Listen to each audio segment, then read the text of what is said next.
3. Violence. Again, it's pretty common knowledge that the Wild West was incredibly violent. However, whenever watching Western films, we seem to just switch off and take it for granted.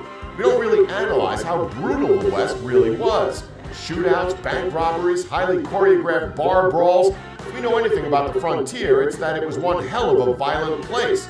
Or was it? Although still a violent time period, it turns out the popular image of the Old West as a place where manly men solved their differences by shooting those differences in the face simply isn't true. People were more likely to cooperate than fight. In a harsh and lawless world, it was better to side with your neighbor for mutual benefit than to start shooting. Bank robberies, too, were virtually unheard of. One estimate places the number at about a dozen for the entire frontier period. Then you have the low homicide rates. The highest annual body count Tombstone ever experienced? 5. From 1870 to 1885, Dodge City and Wichita had murder rates of 0.6 per year. However you cut it, daily cowboy life was nowhere near as violent as we've been led to think. 2. Outlaws. Billy the Kid, Wild Bill Hickok, Jesse James, these names defined the Wild West. These men were so badass that their names still conjure images of macho men striking matches off their stubble, instead of lying egomaniacs with girly voices. Yep, turns out not all of them were as tough as they said. When Buffalo Bill started his Wild West touring plays, Wild Bill joined only to get fired for sounding like a girl. Still, that's probably how he got his moniker, killing people who trash-talked his sissy lisp, right? Not exactly. The whole Bill part was a reference to his gravity-defying monster nose, as in it stood for Duck Bill. Other outlaws suffered similar manliness deficits. Jesse James was so vain that he left press releases at the scene of his robberies telling everyone how awesome he was. But the king of talking crap had to be Billy the Kid. In his lifetime, the Kid was known for killing over 20 people. In reality, it was more like 4.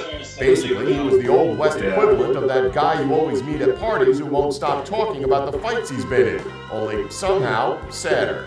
1. Cowboys.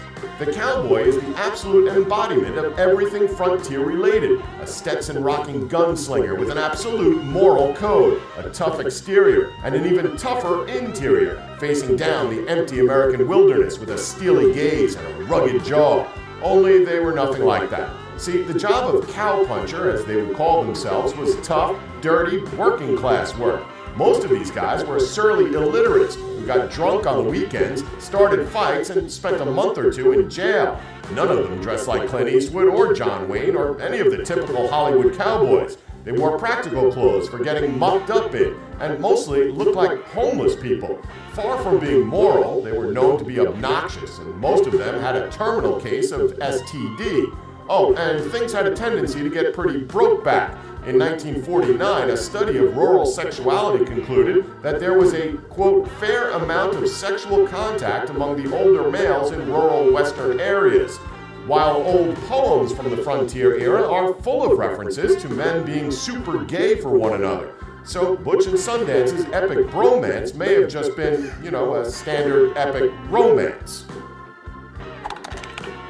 Don't forget to like us and subscribe for more elite facts. He makes pretty good money.